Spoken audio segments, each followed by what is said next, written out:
আবারও দুর্গাপুর কোকোভেন থানার পুলিশের বড়সড় সাফল্য।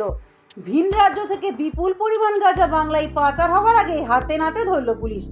ভর সন্ধ্যায় নিষিদ্ধ মাদক পাচার বানচাল হলো পুলিশি সক্রিয়তায়।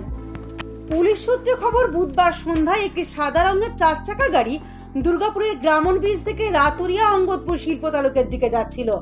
গোপন সূত্রে আগের থেকেই খবর ছিল পুলিশের কাছে, সেই মতো ওত পেতে বসেছিল পুলিশ। ওই রাস্তায় শুরু হয় পুলিশের নাকা চেকিং, আর সেই বজ্র আটুনিতে ধরা পড়ে মাদক পাচারকারীরা। থামানো হয় ওই সাদা রঙের 4 চাকার গতি। গাড়ির ভেতর তখন ঘাপটি মেরে বসেছিলেন চালক সহ মোট 4 জন মাদক পাচারকারী। ডিকি খুলতেই চক্ষু চড়ক গাছ পুলিশের। 3টি ট্রলি ব্যাগ ও 3টি সাধারণ কালো ব্যাগ ভর্তি গাঁজা।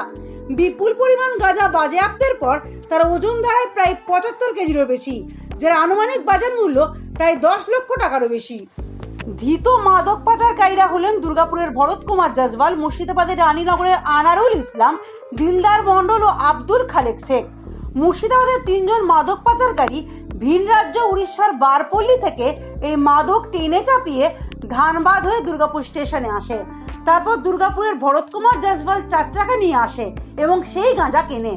এরপর গাড়িতে করে ওই 4 জন মিলেই রাতুরিয়া অঙ্গদপুরের রাস্তা ধরে ওয়ারিয়ার দিকে যাচ্ছিল। সেখানেই পাচার হতো এই নিষিদ্ধ মাদক, কিন্তু তার আগেই পুলিশের জালে ধরা পড়ে পাচারকারীরা। ধৃতদের বিরুদ্ধে মাদক মামলা দায়ের করে বৃহস্পতিবার ধৃতদের আসানসোল জেলা আদালতে পেশ করা হয়। সমগ্র ঘটনা তদন্ত চালাচ্ছে পুলিশ।